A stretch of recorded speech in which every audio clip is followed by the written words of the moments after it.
Pernah kepikiran gak sih kalau ide bisnis hebat berikutnya itu mungkin aja tersembunyi tepat di depan mata kita? Nah, di sini kita bakal kupas tuntas gimana caranya melihat peluang itu. Yuk, kita mulai. Jadi, sebenarnya ide-ide brilian itu datangnya dari mana sih? Apa beneran cuma kilatan jenius yang datang tiba-tiba? Atau jangan-jangan dari sesuatu yang jauh lebih dekat sama kita? Yuk kita cari tahu bareng-bareng. Oke, pertama-tama kita harus tahu dulu apa yang sebenarnya kita cari. Jadi, apa sih yang ngebedain ide biasa sama peluang bisnis yang benar-benar nyata? Gampangnya gini deh, peluang usaha itu ibarat celah di pasar yang bisa kita masuki. Ini bukan soal konsep yang ribet, tapi soal ngelihat kesempatan buat menciptakan sesuatu yang bernilai dan ya, tentu aja bisa menghasilkan keuntungan. Dan tahu nggak, sering banget peluang itu justru ngumpet di dalam sebuah masalah. Coba deh ingat-ingat hal-hal yang bikin kamu frustrasi setiap hari.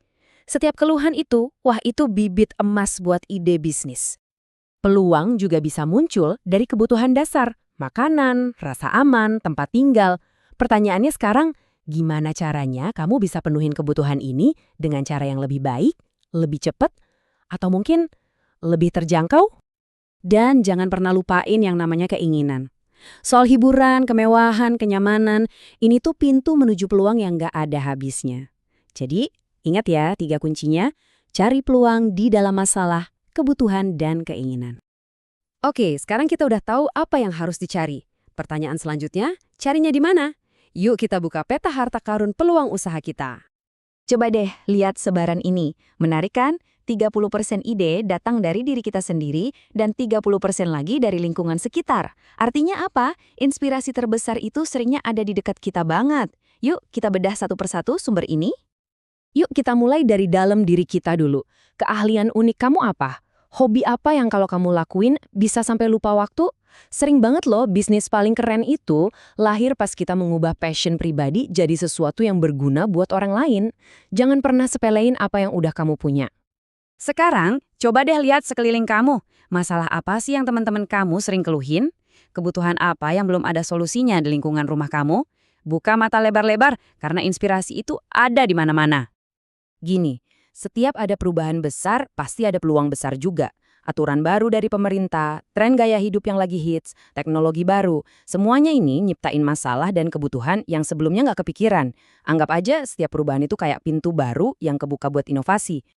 Nah, yang ini mungkin yang paling langsung. Konsumen itu bakal kasih tahu kok apa mau mereka. Asal kita mau dengerin. Keluhan mereka itu ibarat peta jalan buat perbaikan. Saran mereka itu bibit untuk ide baru. Jadi jangan pernah remehin kekuatan mendengarkan ya. Oke, anggaplah kamu udah nemu ide. Tapi gimana caranya biar ide kamu ini beda dan lebih menonjol dari yang lain? Sekarang kita bahas gimana caranya nyulap ide biasa jadi inovasi yang luar biasa. Inovasi itu nggak selalu berarti bikin sesuatu yang bener-bener baru dari nol loh. Kamu bisa modifikasi yang udah ada, bikin jadi lebih bagus, atau bahkan cloning ide yang udah sukses. Contohnya Instagram deh. Mereka kan ngambil ide berbagi foto, tapi dibikin lebih keren pakai filter. Kuncinya ada di sentuhan unik dari kamu. Oke, biar nggak bingung, kita bedain ya dua konsep ini. Cloning itu artinya kita niru fungsinya. Misalnya bikin aplikasi medsos lain yang fiturnya mirip-mirip tapi pakai merek dan desain kita sendiri. Nah, kalau substitusi, itu kita masuk ke pasar yang udah rame banget dan nawarin pilihan lain. Contohnya bikin merek minuman Sole baru buat nyaingin merek-merek raksasa. Dua-duanya strategi yang sah-sah aja kok. Punya ide hebat itu emang bagus buat permulaan. Tapi eksekusinya itu yang nentuin segalanya. Yuk, kita lihat faktor-faktor krusial yang jadi pembeda antara sukses sama gagal.